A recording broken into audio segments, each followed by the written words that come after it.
একটা লোক একবারই যাকাত নিবে, সে দুইবার যাকাত নিতে হবে না। আমাদের কাছে যে পরিকল্পনা আছে, এই পরিকল্পনায় বাংলাদেশ থেকে দারিদ্র্য বিমোচন করতে 5 বছরের বেশি সময় লাগার কোনো কথা নয়। জনগণ যার কথা গ্রহণ করে, যাকে বিশ্বাস করে, তারাই আগামী দিনে দেশ পরিচালনা করবে, বাকিরা তাদেরকে সহযোগিতা করবে। এটাই হচ্ছে এদেশের আপামর মানুষের এই মুহূর্তে প্রত্যাশা। মানুষ পুরাতন ফ্যাসিবাদীদের মতো কোন ব্লেম গেম, কোন ট্যাগ লাগানোর রাজনীতি, পক্ষ বিপক্ষের রাজনীতি, আমি বড় তুমি ছোট, এইটা সেটা বলে জনগণের মধ্যে কেউ বিভাজন তৈরি করে আবারও ফ্যাসিবাদের পথকে উন্মুক্ত করুক, আবারও আধিপত্যবাদের পথকে উন্মুক্ত করুক, এইটা এদেশের জনগণ চায় না।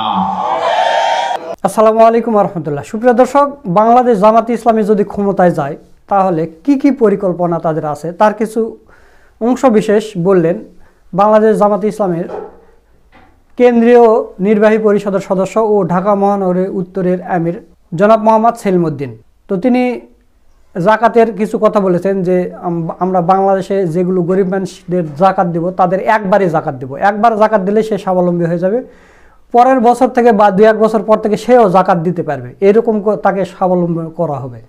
তো যে জাকাত নেবে তার আর পরবর্তীতে কোনো দিন জাকাত দিতে হবে না।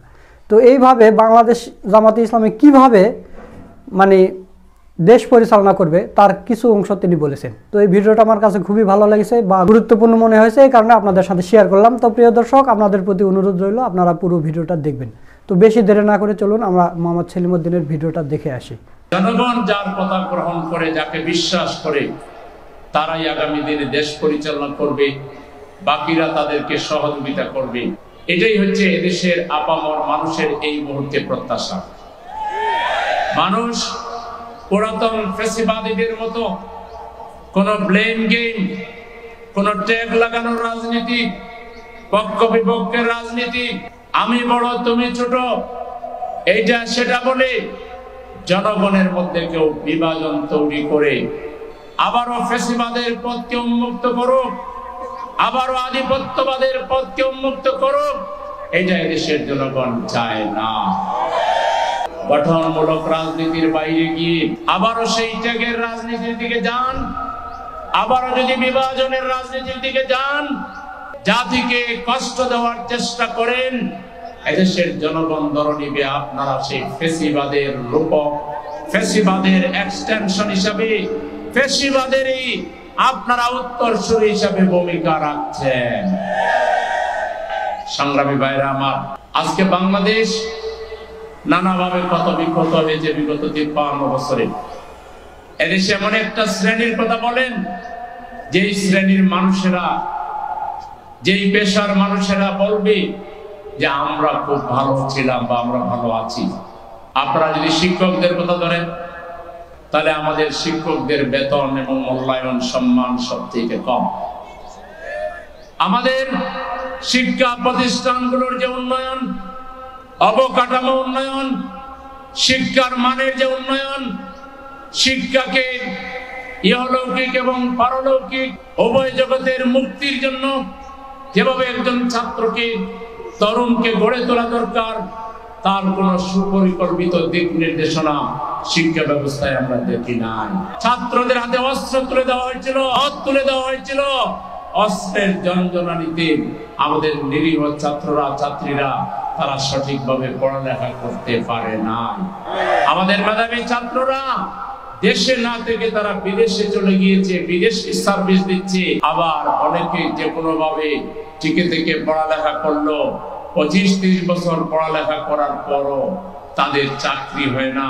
তারা বেকারত্ব নিয়ে মা বাবার জন্য, সমাজের জন্য অভিশাপ হয়ে শেষ পর্যন্ত এমন সব কাজ করে যে কাজগুলো এই সমাজের জন্য মোটেই কল্যাণকর নয়।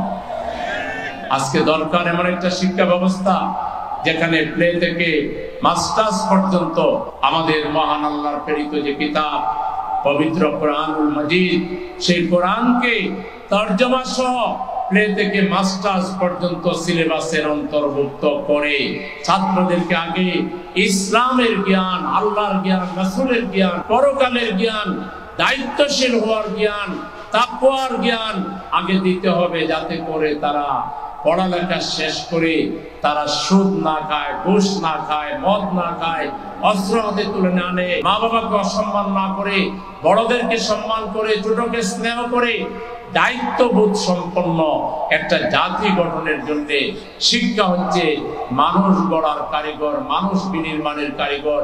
সেই শিক্ষা ব্যবস্থা সবচেয়ে বেশি অবহেলিত। আমরা যদি আল্লাহর রহমতে দায়িত্ব পাই, এই শিক্ষা ব্যবস্থাকে পৃথিবীর বর্তমান যে চলমান যে প্রতিযোগিতার সময়ে বাংলাদেশের শিক্ষা ব্যবস্থা পৃথিবীকে চ্যালেঞ্জ করবে, আমাদের ছেলেরা সারা ওয়ার্ল্ডকে নেতৃত্ব দিবে, সেরকম ক্যাপাবল করে, নেতৃত্বের উপযোগী করে দেশ এবং বিদেশ সব জায়গায় তারা উন্নত নেতৃত্ব দিতে পারবে, সেরকম শিক্ষা ব্যবস্থা আমরা তৈরি করব। এই ছাত্রদেরকে আমরা ইন্টারমিডিয়েট পাস করার পরে, লেভেল 11 পাস করার পরেই তারা একদিকে উচ্চ শিক্ষা গ্রহণ করবে, অন্যদিকে তারা চাকরি করবে, পার্ট টাইম চাকরি করবে, যাতে মা বাবাকে লং টাইম তাকে বহন করতে না হয়, তার বোঝা বহন করতে না হয়। যুবকদেরকে আমরা সে শিক্ষিত হোক অশিক্ষিত হোক এন্টারপ্রেনার হিসেবে তৈরি করব। আমরা এমন একটা সিস্টেম করব যেটাকে বলে কল্যাণ ব্যবস্থা, কল্যাণ রাষ্ট্র, যেখানে বিনা সুদে পর্যাপ্ত ঋণ দেওয়া হবে, কর্জা হাসানা দেওয়া হবে এবং জাকাত থেকে যুবকদেরকে আত্মকর্মসংস্থানের জন্য আমাদের সরকার ধনীদের কাছ থেকে জাকাত আদায় করে গরিবদের লিস্ট করে, একটা গরিব একবারই জাকাত নিবে, সে দুইবার জাকাত নিতে হবে না। আমাদের কাছে যে পরিকল্পনা আছে, এই পরিকল্পনায় বাংলাদেশ থেকে দারিদ্র্য বিমোচন করতে 5 বছরের বেশি সময় লাগার কোনো কথা নয়। এটা প্রমাণ করার জন্য জাতিকে আমরা আহ্বান জানাচ্ছি। আপনারা সবাইকে ডেকেছেন 5টা বছরের জন্য, আমাদের এই কথা দেখবার জন্য আমাদের হাতে চাবি তুলে দেন।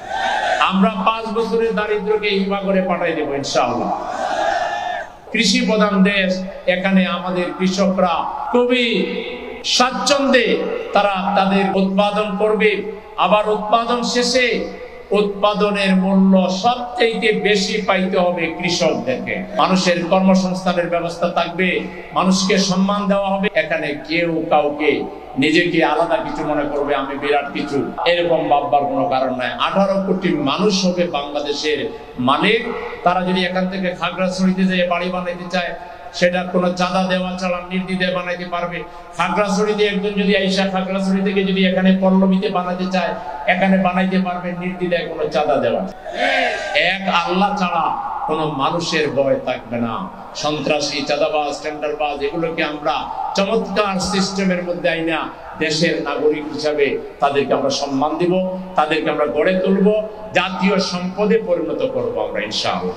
আর সর্বোপরি আপনারা কোরআনের সাথে আরো সম্পর্ক মজবুত করবেন, হাদিসের সাথে সম্পর্ক মজবুত করবেন, রাসূলুল্লাহ সাল্লাল্লাহু আলাইহি ওয়াসাল্লামের জীবনী পড়বেন, সাহাবায়ে কেরামের জীবনী পড়বেন, নিয়মিত কোরআনের দার্স আপনাদের ঘরে দিবেন, প্রতিবেশীর মধ্যে দিবেন, মসজিদে দিবেন, কোরআনের চর্চা সমাজে বাড়াই দিবেন। আর কাউকে কোনো কটু কথা বলবেন না। যে যাই বলুক আমরা উদারতা দেখাবো, আমরা সহনশীলতা দেখাবো, আমরা সহিষ্ণুতা দেখাবো, আমরা ধৈর্যের পরিচয় দিব। আমাদের হারাবার কিছু নেই। আমরা লড়াই করে করেই, মোকাবেলা করে করে এই জায়গায় এসেছি। আমাদেরকে কেউ ফু দিয়ে নিভাই দিতে পারবে না। আমরা ছিলাম, আমরা আছি, ইনশাআল্লাহ এই বাংলাদেশকে একটি কল্যাণ রাষ্ট্রে পরিণত না করা পর্যন্ত আমাদের সংগ্রাম অব্যাহত থাকবে। সেজন্য ভয় পাওয়ার কোনো কারণ নেই। জনগণকে ঐক্যবদ্ধ করে আমরা আর ফ্যাসিবাদ এবং ফ্যাসিবাদের দূষরদেরকে, ফ্যাসিবাদের এক্সটেনশন যারা, ফ্যাসিবাদী ভাষায় যারা কথা বলবে, তারা এই বাংলাদেশের মানুষের কাছে আর আসতে পারবে না। ফ্যাসিবাদীদের কবর এই বাংলার মাটিতে আমরা রচনা করব ইনশাআল্লাহ। সেজন্য সবাইকে প্রস্তুত থাকার আহ্বান জানিয়ে আল্লাহ হাফেজ। বাংলাদেশ জিন্দাবাদ, বাংলাদেশ জামাত ইসলামী জিন্দাবাদ। দর্শক, আপনারা জনাব মোহাম্মদ সেলিমউদ্দিনের ভিডিওটা দেখলেন, তো তার কথাগুলো আপনাদের কাছে কেমন লেগেছে? যদি ভালো লাগে ভিডিওটা শেয়ার করবেন, লাইক করবেন। নিত্য নতুন জামাত শিবিরের এইরকম ভিডিও পেতে আমাদের চ্যানেলটা সাবস্ক্রাইব করে রাখবেন। আজকের ভিডিও এই পর্যন্তই। পরবর্তীতে কোনো নতুন ভিডিও নিয়ে আবার আপনাদের সামনে আসবে ইনশাল্লাহ। সে পর্যন্ত সবাই ভালো থাকবেন, সুস্থ থাকবেন। সকলকে ধন্যবাদ। আসসালামু আলাইকুম ওয়া রাহমাতুল্লাহ।